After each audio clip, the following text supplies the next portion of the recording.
सराब कोट में पठानों का एक होटल पे पराठे और आमलेट बहुत मज़े का मिलता था और उनकी चाय भी बहुत अच्छी थी, इसलिए मैंने इस पे गाड़ी रोकी।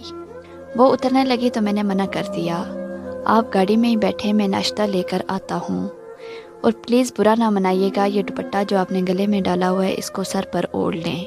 मेरे ऐसा कहने पर इसने मुझे ममनून नज़रों से देखा, जिन्हें मैंने नज़रअंदाज करते हुए नाश्ता लेने चला गया, क्योंकि मैं ये सब खालिस अल्लाह की रज़ा के लिए कर रहा था। मैं नहीं चाहता था कि मेरे दिल में गुरूर आए या इसकी नज़रों में अपने लिए शुक्रगुजारी देखूं। मैंने 2 पराठे, 2 आमलेट और 3 कप चाय आर्डर की। मैं खुद भी रात 2 बजे से जाग रहा था, जिसकी वजह से मुझे भी भूख लग रही थी। मैं पैसे देकर गाड़ी में आ गया, क्योंकि गाड़ी थोड़ी होटल से दूर खड़ी थी। अभी हल्का हल्का अंधेरा था और कराची के हालात इतने अच्छे नहीं थे कि इतनी सुबह किसी औरत को अकेले गाड़ी में छोड़ा जाए, ख़ास तौर पर सराब कोट जैसी जगह तो बिल्कुल भी नहीं। गाड़ी में बैठते ही मैंने कहा, आप पिछली सीट पे चली जाएं और आराम से नाश्ता कर लें। इसने जी अच्छा कहा और गाड़ी का दरवाज़ा खोलने की कोशिश की, जो कि हमेशा की तरह नहीं खुला, क्योंकि दरवाजे में लगा कैचर अंदर से टूटा हुआ था, जिसकी वजह से वो आम बंदे के लिए खोलना मुश्किल था। मजबूरन मुझे उतरकर इसके लिए दरवाज़ा खोलना पड़ा। इतनी देर में नाश्ता आ गया। मैंने नाश्ता करते हुए इसे बिल्कुल नज़रअंदाज कर दिया। वजह यह थी कि वो आराम से नाश्ता कर ले, भूखी थी, किसी शर्म में ना रहे। मैं खुद में नाश्ता करने लगा।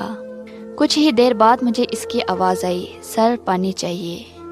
ओह सॉरी, मुझे ख्याल नहीं रहा। मैं ये कहते हुए चाय का 1 कप डैशबोर्ड पे रखा और पानी लेने जाने लगा तो इसने रोका, सर आप नाश्ता कर लें फिर ले आइएगा। मैं उसकी बात को नज़रअंदाज करके बाहर चला गया। मुझे याद ही नहीं था, जब इंसान कुछ घंटों के बाद खाना खाता है तो उसे पानी की ज़रूरत होती है। उसने तो 3 दिन से कुछ नहीं खाया था। मैंने मिनरल वाटर की बोतल ली और जल्दी से वापस आ गया। ये लें पानी मैम। पानी की बोतल उसकी तरफ बढ़ाते हुए मेरी नज़र इत्तफाकिया तौर पर इसकी गर्दन पर पड़ गई, जहाँ रेड रेड निशान नज़र आ रहे थे। ऐसा लग रहा था किसी ने तशद्दुद किया हो। उसने पानी की बोतल पकड़ते हुए जज़ाकल्लाह कहा, जो कि मुझे काफ़ी अजीब लगा था। नाश्ते से फारिग होकर मैंने उससे पूछा कि मैम अब आपको कहाँ उतारूं? सर जहाँ आपका दिल करे आप उतार दें, मेरा कोई घर नहीं है। इसकी आवाज़ में पछतावा था। मुझे हैरानी हुई कि जिस्म फरोश ही सही, मगर ये कैसा जवाब है? घर तो होगा, भले रेंट का ही सही, या कहीं तो रहती होगी। शायद उसने मेरी आंखों में ये सवाल पढ़ लिया था। सर मैं रहती थी एक घर में किसी के पास, लेकिन अब मुझे वहाँ नहीं जाना। मेरा ज़मीर गवारा नहीं करता। उसके ज़मीर गवारा ना करने वाली बात पे मेरा दिल चाहा ज़ोर से कहका लगाऊं और उसे कहूं कि मोहतरमा आप किस ज़मीर की बात कर रही हैं? जिस्म फरोशी करते वक्त ज़मीर किधर जाता है? लेकिन मुझे ये बातें करने का कोई हक नहीं था। अब मुझे भी उलझन हो रही थी कि इससे कैसे पीछा छुड़वाऊँ। सर आप परेशान ना हों, मैं यहीं उतर जाती हूँ। और सर मैं ख़ानदानी जिस्म फरोश नहीं हूँ, बस एक गलती की वजह से फंस गई हूँ। मेरा ज़मीर हर रोज़ मुझ पे लानत बेचता है, लेकिन मजबूर हूँ, क्या करूँ, कोई राह नज़र नहीं आती। मैंने मुड़ के देखा तो इसकी आंखें भीगी हुई थी। मुझे ऐसे लगा जैसे इसने मेरी सोच पढ़ ली है। अब मुझे शर्मिंदगी होने लगी कि किसी के दिल का हाल अल्लाह ही जानता है। मुझे क्या हक है ऐसा फतवा दूँ? क्या पता वो वाकई मजबूर हो। इस इसना में इसने गाड़ी का दरवाज़ा खोला और उतर गई। अब मैंने उसे गौर से देखा था। वो वाकई किसी अच्छे ख़ानदान से थी। पता नहीं किस वजह से ये गंदा काम करने पर मजबूर हो गई। वो घूम के मेरी साइड पे आई और मेरी आंखों में देखते हुए बोली, सर आपने आज बहुत बड़ा एहसान किया है मुझ पे।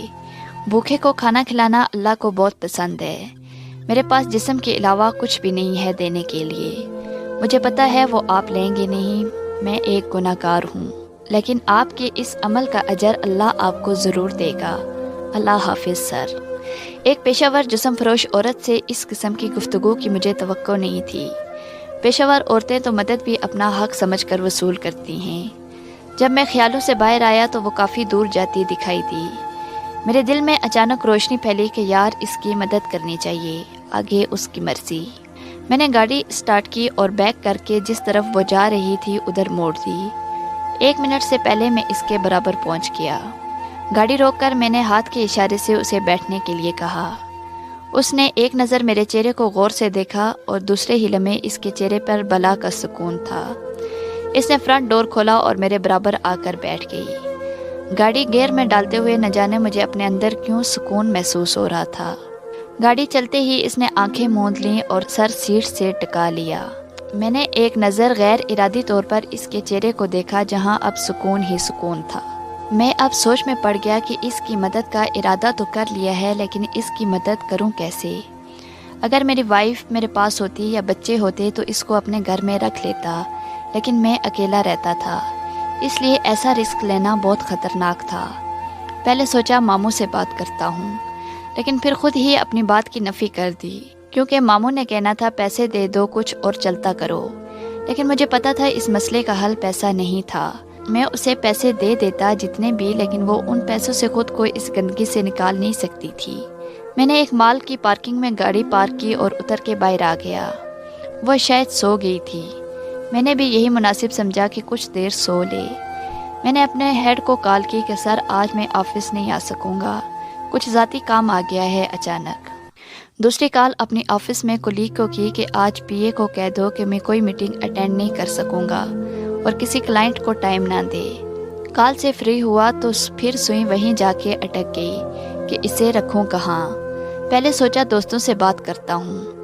میرے دو دوست شادی شدہ تھے، ایک کی بیوی بہت شکی مزاج تھی، دوسرا ویسے کافی رنگین مزاج تھا، سو ان والا بھی پلان میں نے خود ہی کینسل کر دیا۔ پھر سوچا کہ کوئی مکان رینٹ پہ لے لیتا ہوں۔ کافی جاننے والوں کو کال کی، مگر سب نے پہلے پوچھا کیا کرنا ہے رینٹ پہ، اپنا مکان کدھر ہے، ہمارا گھر ہے نا، آ جاؤ، رینٹ پہ لینے کی کیا ضرورت ہے۔ آخر تنگ آ کر 2-3 پراپرٹی والوں سے بات کی، لیکن وہ مکان بہت ہیوی ریٹ والے تھے۔ اسی سوچو بچار میں پتہ ہی نہیں چلا کہ ہمیں یہاں رکے ہوئے 2 گھنٹوں سے زیادہ کا وقت ہو گیا ہے۔ پارکنگ میں جو چوکیدار تھا اس نے آ کے پوچھا کہ سر کوئی مسئلہ ہے تو بتائیں، آپ کافی دیر سے کھڑے ہیں۔ میں نے بتایا کہ میڈم کی طبیعت نہیں صحیح اس لیے رک گیا، پھر وہ سو گئی، سوچا کچھ دیر سو لیں تو جاتے ہیں۔ گارڈ کے جانے کے بعد اچانک مجھے اپنے آفس کے گارڈ یاد آ گیا، جس کا گھر ایک کچی آبادی میں تھا، اور مجھے اس نے ایک بار کہا تھا کہ سر اب گھر کا اوپر والا حصہ خالی ہو گیا ہے، اس لیے خرچہ پورا نہیں ہوتا، دعا کریں شاہ جی کوئی کرایہ دار مل جائے۔ میں نے فوراً آفس کال کر کے کال آپریٹر کو گارڈ سے بات کروانے کا بولا۔ کچھ ہی دیر بعد مجھے اس کی آواز سنائی دی، السلام علیکم صاحب جی۔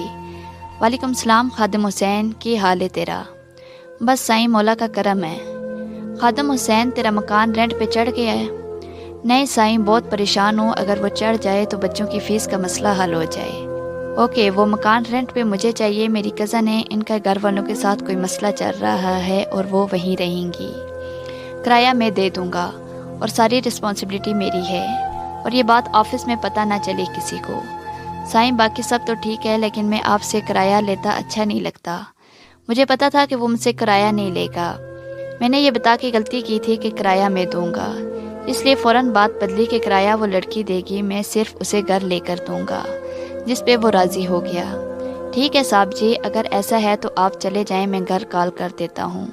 ٹھیک ہے خادم حسین، اللہ حافظ۔